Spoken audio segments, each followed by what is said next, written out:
channeling something onto a ritual totem and then falling into like the... But then he switches to like a submachine gun sort of mode. Tonight's reveal, I'm super pumped. What are we gonna see? Yo, what's up gamers? It's the time of the season again. We are but a mere 3 hours and some change away from the Affliction expansion reveal. And in this video, I want to quickly sum up everything that we know prior to the trailer and get your attention. And because I know a lot of people just generally disengage with the game and forget that there's stuff, like a lot of people didn't know about the events that happened. So tonight, it's the night, guys. We get all the details on the new expansion, and I'm hyped AF. So more or less 2 weeks ago, we got the December expansion name reveal teaser. As you can see here on the screen, we have a some sort of antler-wearing guy, skull face, channeling something onto a ritual totem and then falling into like the... disintegrating into a pile of insects that skitter around. And it has been theorized that this new Affliction League will allow us to buff existing mechanics in our maps, you know, increase risk, increase reward, get something more out of it than normally. Then we got a Path of Exile 2 November 30 live stream teaser. This is today. Not only are we getting a full reveal of the upcoming Affliction League, which will be playable from 8th of December, but also, just like it's a mini sort of online ExileCon, we're getting a new update on Path of Exile 2. We're getting some news, something to keep the hype alive into the next year when we're finally going to get access to the beta and hopefully, as planned, the full release end of the year. So in this teaser, we can see a hunter, marksman kind of guy, seems to be one of the male characters, sporting a crossbow. Then he is approached by a pack of rabid dogs, it seems like, and he starts shooting that crossbow first in like a normal, it looks like a shotgun, honestly. You get like a close-range shrapnel blast that seems to, you know, overlap.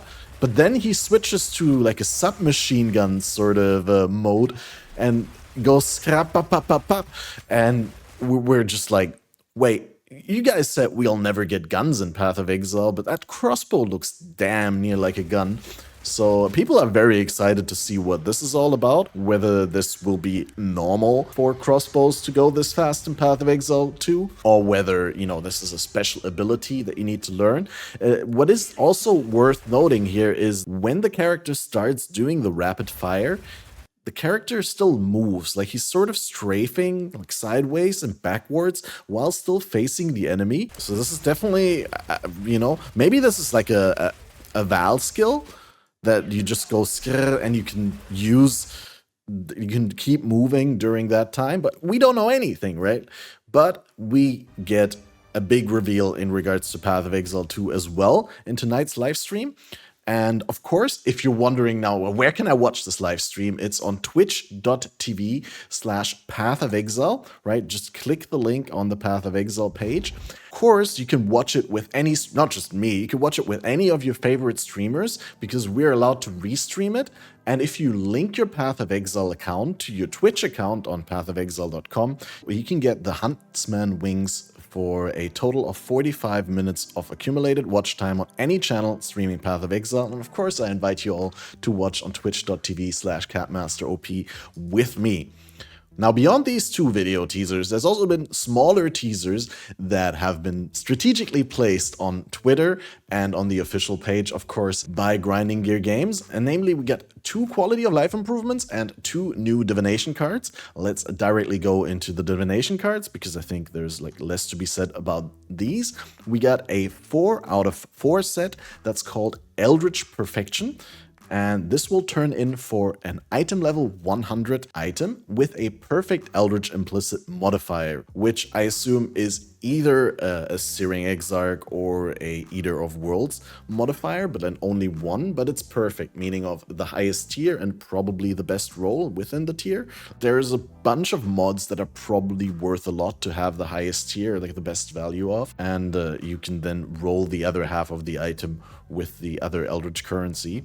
The next card is called Assassin's Gift, where a set of 9 will trade for a 2 implicit corrupted Divinarius unique Imperial Scheme. This one with a big life and mana on kill and big increased spell damage and spell crit if you've killed recently. Early on, probably one of the better weapons for like a dual wield spellcaster because you get a thick chunk of AoE as well. This one with 2, there is a number of super interesting implicits in the pool. You can get Power Charge on crit, Frenzy Charge on kill, Unholy Might for 3 seconds on kill, crit multi, spell damage, varying usefulness, but critical strike multiplier and power charge on crit, that's going to be huge on this one. Now into the quality of life improvements, we got the following change. You can now unstack orbs in your inventory while you have a trade window open. Previously, this was impossible, like all the stacks in your inventory and in your offer screen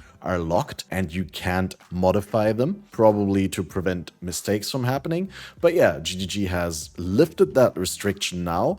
You can actually not change the state of the stacks in your inventory, but you can split off single items from a stack of the same item and put them into the trade offer. And then another quality of life improvement is the game will now show you how many character slots you've used on the login screen, on the character selection screen rather. So normally, I mean, it would just tell you whether you have free character slots or not by like graying out the create button. Now you actually get a precise display of how many slots in total you have and how many you have occupied at any given point by hovering the create button, which is really cool. Another real cool thing about this is that these names that they used to show this teaser seem to be some sort of code. Neversink on Twitter was pointing out that these do not seem random and then asked people to decipher it because he didn't come up with a solution himself, because obviously, I mean, the man is busy with his filter, right? Let him have some rest in his spare time. But this guy here on Twitter then found out it's a Rot8 cipher. The character names translate to I Wonder and in alt essential, which then, if you shuffle the letters around, turns out to be an anagram for Atlas, Sentinel, Win or Die, which seems like we're getting a big Atlas expansion or some changes to the Atlas, something with wide-reaching Atlas implication, as we've all been longing for. You know, the game has been sort of stale for a while now since GGG said there's not going to be any endgame expansions before PoE 2, but then the PoE 2 timeline shifted and Chris himself said that we're due for an endgame expansion. And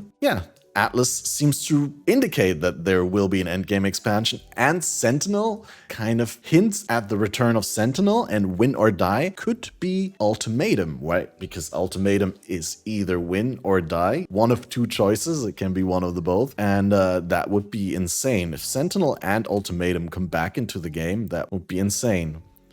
Obviously, these character names are not a coincidence at all, and the hype is there. Now, once again, the live stream starts 12:30 p.m. PST, which is 9:30 in my local time, so in 3 hours from now. And before that, 2.5 hours before that, so in just a couple minutes after I upload this video, I'll go live, and we can tune into PC Gamer on Twitch, where there's an interview with the PoE 2 developers as part of the PC Gaming Show.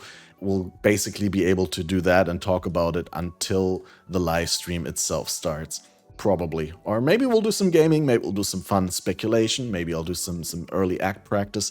Either way, whatever we end up doing is going to be fun, and you should be a part of it if you enjoy this sort of content, which, you know, you're obviously interested in my opinion if you clicked and watched all this way. So make sure you leave a subscribe to the channel for upcoming videos, as I'll surely report more on these crazy developments. And of course, tonight's reveal, I'm super pumped. What are we going to see? I'm definitely going to deliver a video on that. And of course, there's going to be more podcasts. So if you enjoyed the Faded Connections, that's going to happen again soon with more guests, more discussions, and hopefully tons of more interesting things to talk about. If you've been supporting recently, your name will be on the end screen. I thank you from the bottom of my heart, and I'll see you live.